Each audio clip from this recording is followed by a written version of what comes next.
Ah, yes, where is the year gone to, folks? Today, the last day of June 2014. Are you kidding me? Let's play some World Cup soccer, talk about that, but we got some baseball guys in the studio this morning. How about let's play two? The Newark Pilots are in town, and I got Mike Armstrong, the coach, along with longtime buddy of mine, Brian Connell, the general manager of the Newark Pilots baseball franchise. And good morning, everybody. It's the Dog with you on a Monday. And it's going to be a warm week. We're talking mid-80s today, but how about tomorrow? 93, 94. Are you serious? The dog will be by an air conditioner all day long. No, I'm just kidding. It is going to be hot. But we welcome our friends in from Newark, Mike Armstrong. Mike, thanks for joining us this morning. Thanks for having me, Dog. Along with Brian. Brian, good to see you, buddy. Good to see you. Mike, let's talk about the season thus far. You're 11-10, coming off a loss last night. Thanks for coming in. You guys got in about 1:30 this morning. And that's a little dedication. Get down to the studios at 9 o'clock. Talk about the team. You're 11-10. You're on a kind of a little bit of losing mark right now, but you were telling me before we went on the air they're going to turn this around. So your views of the team thus far? Yeah, so far, certainly a very talented team this year. Last year we had a very talented team as well. I think this year a bit more talent overall. But Excuse me. Really great group of guys. They really seem to enjoy their time together at the field and being in Newark and being in the league itself. They're really working hard, getting after it every day for early work, trying to make themselves better, but also help out the team. So that really encourages me, even though we're hitting a tough skid here, that they're working hard to stay ahead of the curve and try and work out of it. But we battle. We've had a lot of comebacks. Whether we've fallen a little short or not, we've had a lot of comebacks, and the guys don't really give in. So that's a good sign, I think, as we go down the stretch. And for our viewers that are checking us out for the first time, I've been bragging about Newark and Colburn Park and Brian and his staff and the Leslie and Bob Ullman, who are good friends of mine, the owners of that franchise. There's certainly no doubt in my mind as I approach the big 7-0 in a few months, maybe 8 or 9 months. It's a perfect spot to go watch a baseball game. Myself and Jimmy have had the opportunity. We were broadcasting some of the games a year or so ago. It is a perfect place to attend a game. Brian and his team are very engaging, very courteous. They make you feel at home. They got things for the kids. They have a great concession stand. The ballpark is clean. The field is always well manicured. I'm telling you, folks, you want to watch baseball, and I urge you to get out and support your baseball teams. Take a trek over to Newark. It's not that big of a deal, not that big of a drive. Go into Lions, take that left-hand turn at the bottom of the hill there and head out. It's about 4 or 5 miles, right-hand side up the hill.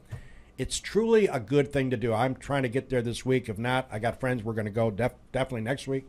But, Brian, topping that off, we've been friends a long time since we met each other a few years ago. But what you do in your franchise, in my view, is, and I've been around, this dog's not young anymore, is something that is spectacular because you not only give the fans an opportunity to come, you make them feel at home as part of the team, and that's impressive. I appreciate that. I think that's an important part of what we do in Newark, is making a great experience for all the fans. Mm-hmm. It's a fun, affordable, family-friendly place. So, and you've been marred with some tough weather. It's typical summer weather, spring, summer, and you're looking at tomorrow. You got a game tomorrow. We hope it's going to be in the mid-90s or chance of major thunderstorms. So.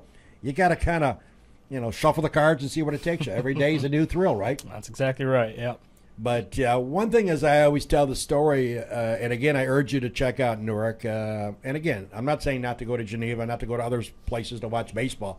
But if you really want to go, I always look at it this way. I use a line when people ask me about watching baseball in the area. I always say Newark Colburn Park is a minor league team with a major league park. And that's really, truly the way I feel about it. Because I always remember pulling up that hill into the ballpark, and I always bring this up. The signage was always spectacular to me. I'm anal about stuff like this. I didn't see anything marred. I didn't see anything that was not painted correctly. It just impressed me, and it takes a lot to impress me. But I was impressed, and I said, wow, these people even make sure the signage is looking neat. And that's something that maybe most people, Brian and Mike, don't look at, but I do, and I think it's great to have you guys facilitate a park that presents itself when you pull in there. Yeah, I think that's another a key thing. Is appearance of the place. Appearance. It makes you feel like you're welcome into Exactly. a nice ballpark, and you show up and things aren't kept up nice. That's right. People don't want to come. So. Exactly. A lot of the little things too, like the giant American flag in Oh, center yeah. field with the lights on it, Yeah. the beautiful scoreboard, Oh, yeah. the concessions, Yes. and activities. It's a classy operation. you go to a Syracuse or Rochester game. There's a lot of activities in between innings for kids and families Yeah. too. So I mean, you can't go wrong if you want to bring a couple kids to a ballpark. They're going to have a great time. Well, our friends Sandy and Gene Lopez, we brought them last year a couple of times, and they're dying to come back. We're trying to get the schedule figured out. But they'll be back with us, me and Mary, and we're looking forward to spending some time there. And Mike pointing out it's a perfect game, collegiate baseball league. These kids come from all over the country. And I'm certainly just following up what I just said. They got to be appreciative of what Newark presents them with a nice ballpark. Yeah, certainly. Obviously, when I recruit the players and speak with their coaches in the fall and wintertime, I tell them that they're going to have the privilege to play on the best field in New York State besides Yankee Stadium Bingo. and Citi Field. Exactly. Which is essentially made up by me, but 100% true after being around college baseball in New York State for the last 2 to 4 years and playing at a lot of venues, including Frontier Field and Right. and the ballpark in Syracuse. As a playing surface and as an atmosphere, Newark doesn't get any better. And I can say from experience over the last few years, when that place fills up and we can get some good followers in there, it's an exciting environment. And when you score a couple runs and the fans get going, Oh, yeah. it's pretty exciting. So I know that the guys appreciate it. That we have some really loyal fans that come out to basically every game. Yep. Even some road games, and they love to get to know the fans and the people around here. And I need not say much about the Ullmans. They're certainly engaged. They're most of the games, if not all of the home games, if they can make it, obviously. And I tell the story when I first met Leslie, big Atlanta Brave fan, by the way. We'll throw that kudos in for her. But, I heard this woman screaming at the umpire one day, and I was in the broadcast booth getting ready to go on the air. And I couldn't figure out who that was. I may have asked Brian or somebody in the booth, who's that lady? She says, she's Leslie Ullman. No, she's one of the owners. I go, wow. But she's engaged in every pitch and every scenario, and that was interesting, refreshing. And, of course, Bob's not, of course, against the idea of yelling a little bit himself. So I kind of like that. They're very involved. They're into it. They love what they're doing here, and they want it to be a great experience for everyone. And but it shows their passion for what they're doing. So it's great. Exactly. Well, the Newark Pilots, of course, I need not express any views on my part. They're certainly got to check it out. Don't just take my word for it. You go over to Newark, and you'll be met by Brian's team as they walk into the stadium. It's quite an evening, and it's just something you don't mind spending a few bucks to see, and it's certainly well worth the bargain of what you're spending. We're going to get more details and talk a little bit about the team and have Mike talk a little bit about some of the players that have really stood out so far through 21 games. We're also going to go off the tracks and move away from Newark and talk about, are you serious? Countries are ready to kill each other. This World Cup's got me enthused. And I got to be honest with you, folks. I have never really been a big soccer fan. I don't know. I got to be honest, and this is an honest show that I try to have here. I guess never could figure out why everybody's enthused about running up and down the field, heading just volleyball, and I mean this ball, and all of a sudden soccer ball. And I guess I couldn't figure out why there's no scoring, And of course, they get one goal, they go ballistic for like 30 minutes. I mean, I'm getting enthused. My wife and me are scheduling tomorrow, Jimmy, to block 4 o'clock on. We're blocking it in our apartment. Block it. It's the USA. I mean, this is unprecedented. We're blocking it. Yeah, we're ready to. I normally would be at Walmart tomorrow make a at 4, run. but I'm going to be home watching the World Cup. I mean, these countries are literally crazy. I mean, they're ready to kill the coach if they lose, the whole country. It's pretty big. It's once It's only unbelievable. every 4 years. But I got to tell you something. Billions of people are involved in this. Sure. Billions, not millions. It's staggering. Yes, they even got me enthused about the World Cup. Somebody wanted me to do something tomorrow afternoon, and I said, Tuesday. Nope, my wife yelled in the other room. We're watching World Cup soccer, go USA. USA Belgium. USA Belgium, 4 o'clock pregame comes on at 3, but I don't care about that. I want action, baby. It's pretty scary. I'm on the bandwagon, World Cup style, and we're going to talk about that, talk about some Major League Baseball, and a few other comments coming up here on Weber this week. Good morning to you. It's a beautiful Monday morning. We'll take a break and hear from our great sponsors to make this show possible. Eagle Lake National Bank. Bill Ryan and his team for all of your banking needs. Offices in Union Springs and Aurora. A fine sponsor of this show for over 30 years. DA Liquor, Seneca Falls. Amy Padula and her great team will find that right spirit for you every time. Tell Amy the dog sent you. Steve Wadhams, Wadhams Enterprises, your employer of choice. Proud supporter of this show and local athletics.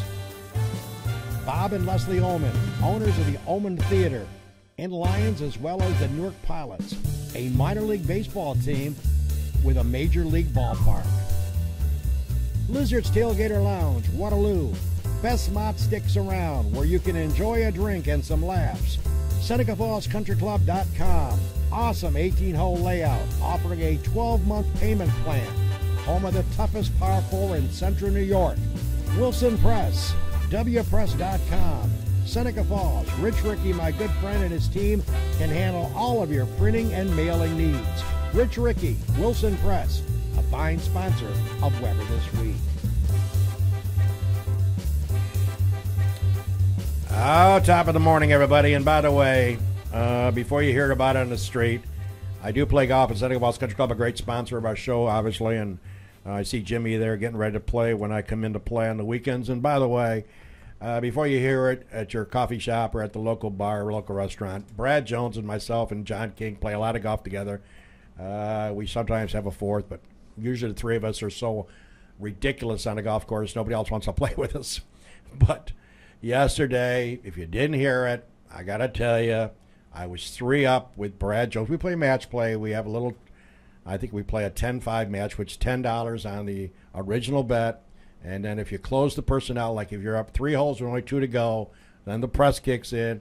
You got a chance to win another 5, or that person has a chance to cut your losses from 10 to 5. I had him 3 down yesterday with 3 to play. I hit a huge drive on 16, and I took a bogey. He chips in for 3, which is phenomenal. Wow. Chipped in for 3, okay? And then on 17, I hit the tree off the tee. I always hit that tree to the left. Jimmy, we got to get that taken down. I can't get by that tree on the left-hand side over the pond, and I whack it over to the middle of 13. I wedge it in about 20 feet, miss the putt. He chips up to about 1.5 feet. He wins that hole. 18, I hit a good drive. Then I hit my second shot, hit the Christmas tree on the right-hand side, Jimbo. Couldn't find the ball. Well, sounds like a big-time choke. Big-time dog choke. A lot of trees. Oh, baby. So, before you hear it from Brad, he's going to tell everybody he sees that he dominated me with 3 to play. The good news is I didn't lose any money. The bad news is I should have won money. So, but kudos to Brad for playing outstanding golf. Okay, Brad, there's your PR this morning. The dog chokes. Speaking of sending out kudos to people before we get back to Mike and Brian, my nephew, let's talk about fishing. I've never been a fisherman either. Jimmy, you like to fish? Are you a fish? No, it's time you could be golfing. Okay, that's right. Well, you know, there's a lot of fishing, as Mike and Brian will attest. I'm sure they have friends that like to fish, and some of them like to fish for competition, for dollars and big-time purses. My nephew, Steve Kroll, catch that name, Steve Kroll, lives in Phelps with Amanda and his bouncing baby boy. This kid is phenomenal. He is involved in more fishing derbies, competitions, contests, whatever you call. There's 124 boats. I think they refer it was 124 boats went out fishing over the weekend, and Steve won again. Ka-ching, ka-ching, ka-ching. What lake? Where were they? I believe it was Cayuga. I'm not sure though. He came in first, and he made some cash. I'm sure he didn't tell me how much, but he made some good money. My point is, Steve Kroll is synonymous in winning fishing competitions. So kudos to my nephew. By the way, he is my nephew, so I'm giving him a little praise this morning. Outstanding. Not only one thing to throw it in the water and hope you get a fish. How about playing for money and fishing for money and winning over 123 other boats? That's impressive. So kudos to my nephew, Steve Kroll, this morning, who lives in Phelps, New York. And if you see Steve, tell him his uncle said hi. Okay, let's talk about Newark. Mike and Brian, of course, Mike Armstrong, the coach, and Brian Connell, general manager, in with us this morning on the show. Mike, as you look at the team, I know we don't have time to go through every single player. Talk a little bit about some of the pitchers that have stood out for you and some of the hitters that have impressed you thus far. Yeah, no problem. Obviously, as you said, there's a lot of guys I'd love to talk about. Sure. But the first few that come to mind is On the mound, we have a starting pitcher named Michael Springer. He's from Brigham Young University out in Utah, and he's done a great job. He's probably the number one in our rotation right now. He'll be matched up against Watertown and Mohawk and teams like that that are also at the top of the division, and we're all battling with. Mm-hmm. And he's going to showcase a good fastball, living in the low 90s, and he's going to throw a nice breaking ball, and he can use both sides of the plate and keep hitters off balance. So we're really hoping that he'll be big for us down the stretch and continue to play a large role. Also, Robert Robbins from Stevens Institute of Technology, which is a small school in Hoboken, New Jersey. He's done a real good job. He got roughed up a little bit last night, but part of it was a little bit of bad luck, a couple bleeders, but he was just a little wild last night. But again, he's going to throw the ball in the 90s. He's got a nice breaking ball, and he's at the top of our rotation too. And then out of the bullpen, we have a couple really good arms. Big right-hander from Houston Baptist. He's going to throw the ball very hard as well. He's 6'6", 220 pounds, big country strong guy, and he does a real good job. He throws a split finger that really drops off the table. So he's good for later innings. And then from Cortland State University, we have Travis Latar, and he's done a great job in every opportunity. The last few games we haven't needed a closer, unfortunately, but he's pretty much a shutdown type of guy when he comes in.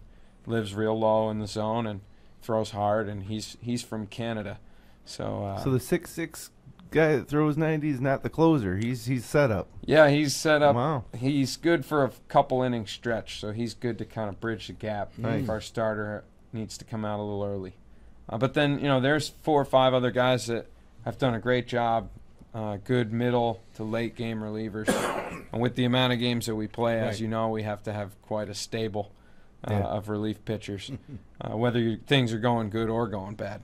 Guys get sore. And that's the best thing, Doug, about the Pilots. A lot of people don't understand is that these kids are coming from big time colleges like BYU, to come play the summer in Newark. So you can check them out, and then next year you're watching the College World Series on ESPN. You're going to see some of these kids. Matter of fact, some of your guys are late arrivals when they make runs in the postseason for their schools. Yeah, definitely. We had 2 guys this year.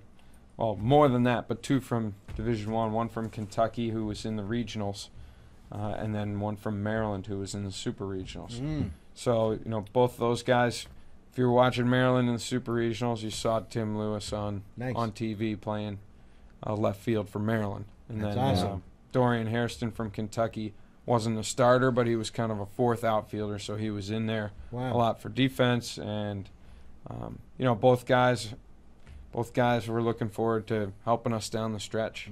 How about some of the batters that get up in the infielders and the outfielders as far as the ability to hit the ball? Who stands out in your mind so far? Yeah, well, our shortstop, Tanner Giesel, he's from Southeastern Community College, which is a community college in Iowa. But he's going to Georgia College next year, which is D2 in Georgia, obviously.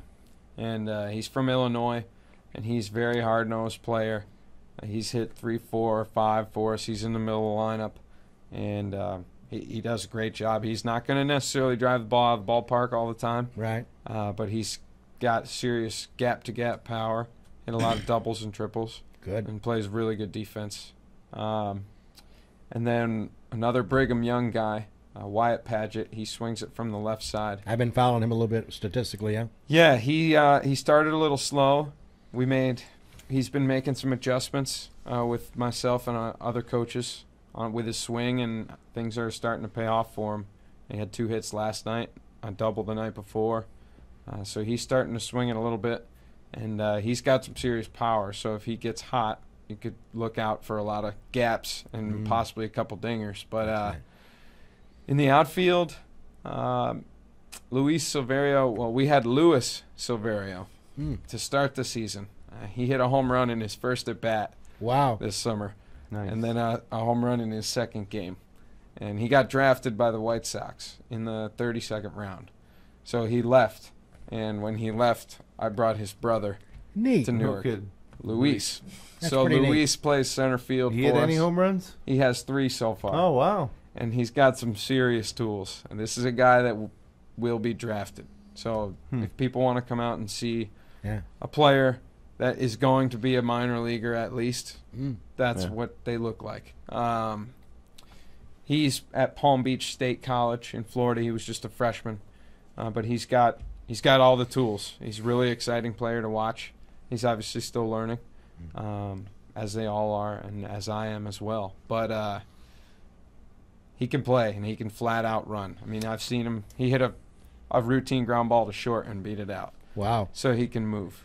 Charlie Hustle, I like that. Yeah, definitely. Nice. And there's just so many guys that have helped us out to this point. I think the strength to this point has been the fact that we can almost plug anybody in and still get the job done. So I don't think, for our viewers, again, Mike Armstrong, the coach of the Newark Pilots, and Brian Connell, general manager, joining us here on Weber this week. Good to have you with us. I don't think Mike and Brian, maybe you both can touch on it for a few seconds.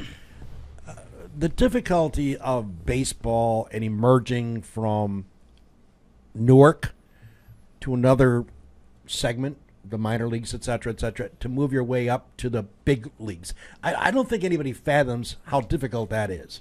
I mean, a million to one shot, I wouldn't say that, but I'm saying, Mike, with your experience, there's so many outstanding baseball players in this country and around the world, not just this country. Oh, yeah.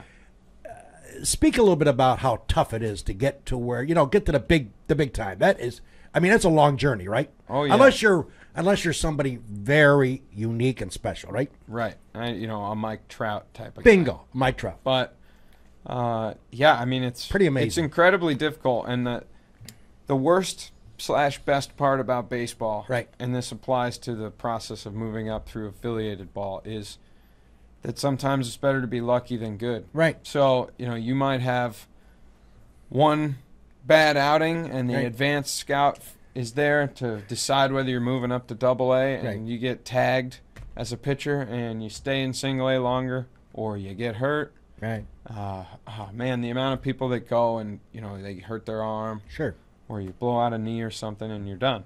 Right. So it's incredibly difficult, and I think what the guys this summer have the opportunity to learn, that I'm trying to impress upon them, is that what we do here in Newark is as close as they're going to get to that level. Mm-hmm. And the most challenging aspect of that level is the grind. Mm-hmm. So the daily pounding your body takes, number one. Baseball's not a physical sport in the aspect of beating each other up. But you play a lot of games. It's very physical when you're running and swinging and sliding, throwing every day. Every day.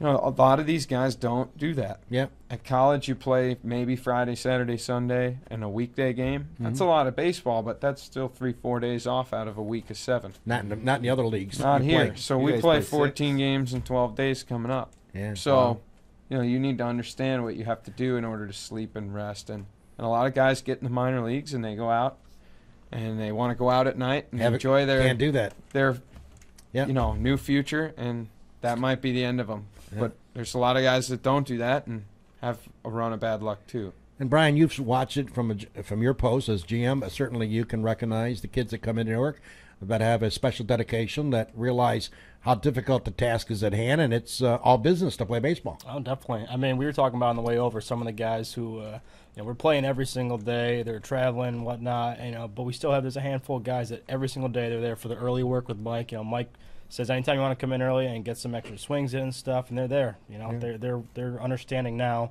what it's like to play every day, what it's like. We've had some injuries, just because it's so much for them, but it's what they need to learn, what it's going to be like. So it's great for them. And by the way, the major leagues with this instant replay review, I was not a proponent of it, but I got to say, I watched a few games, Jimmy. I kind of like it.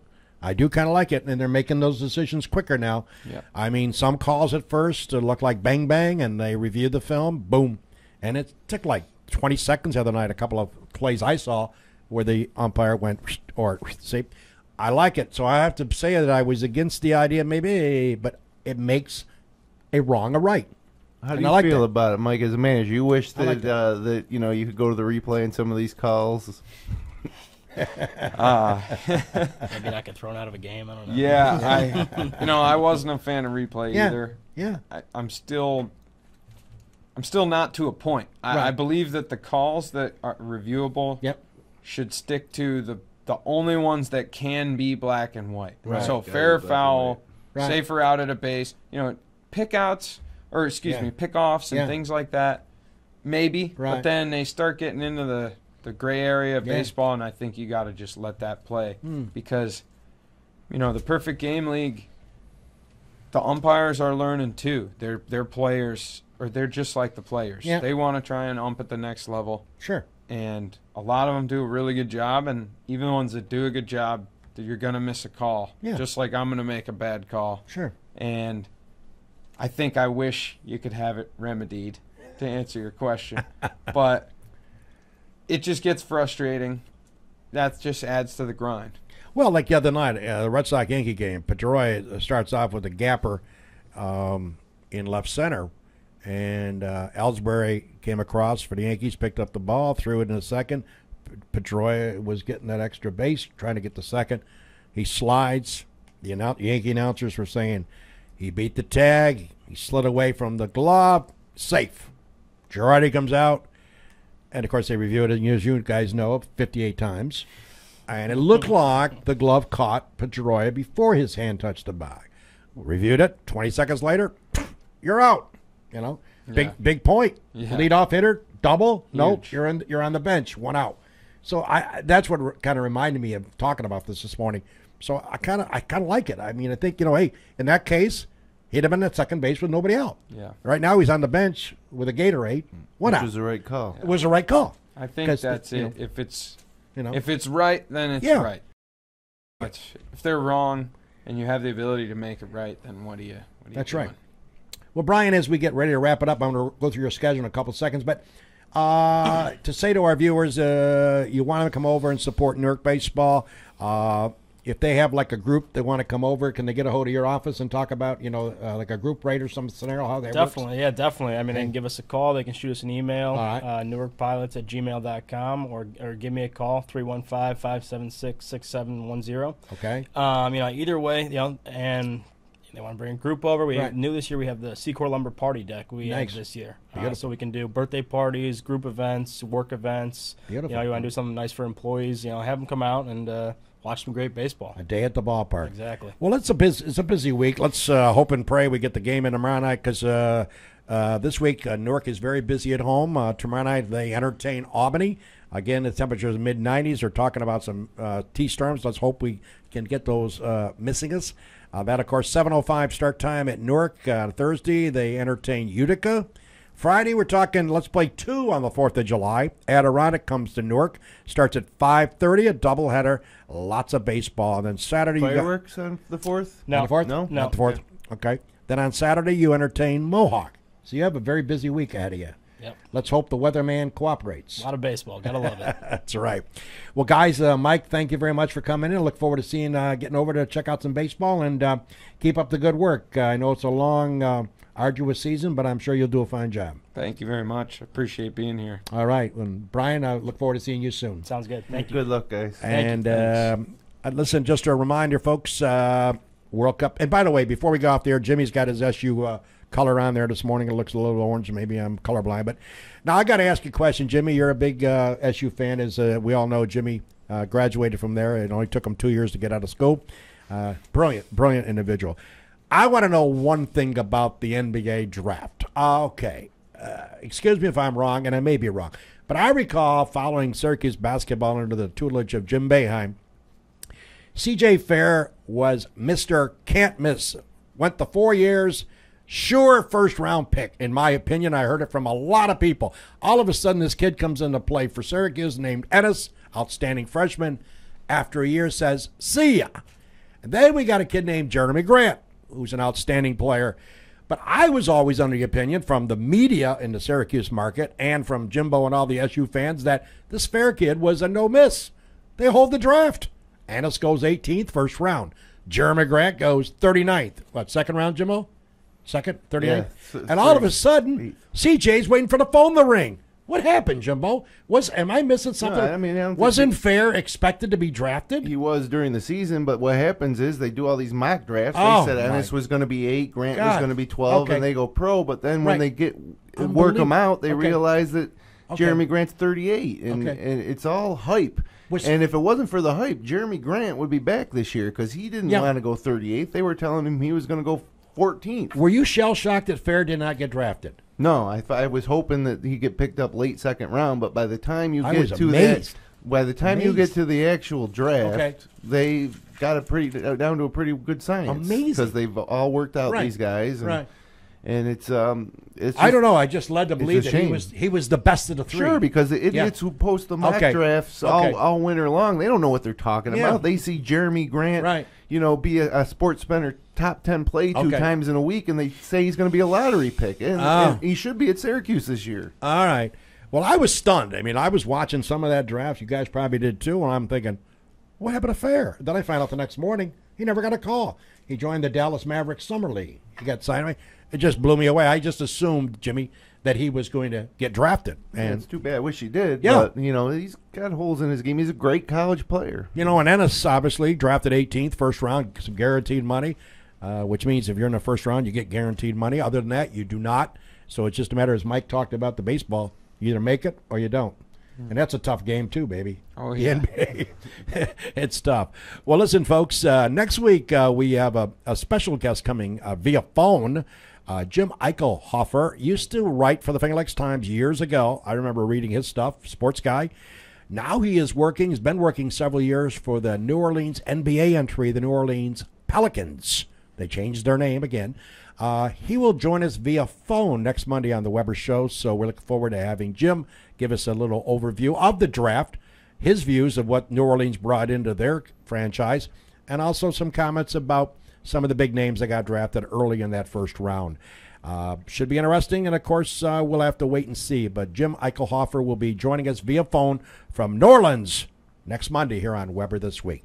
Again, thanks to Mike Armstrong and Brian Connell for joining us, guys. Look forward to seeing you soon. Thank you. Thank you. All right, take care, everybody. You just stay cool out there, baby. Get that air conditioner right above your head tomorrow about 7 o'clock in the morning because you're going to need it. Take care, everybody. We'll catch you next week for another edition of Weber This Week, my way.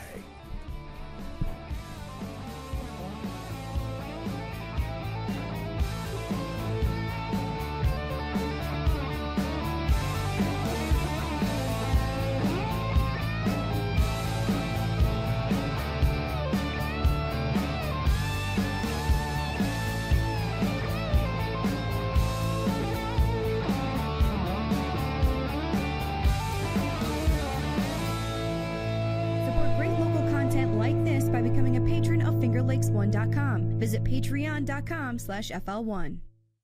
FingerLakes1.com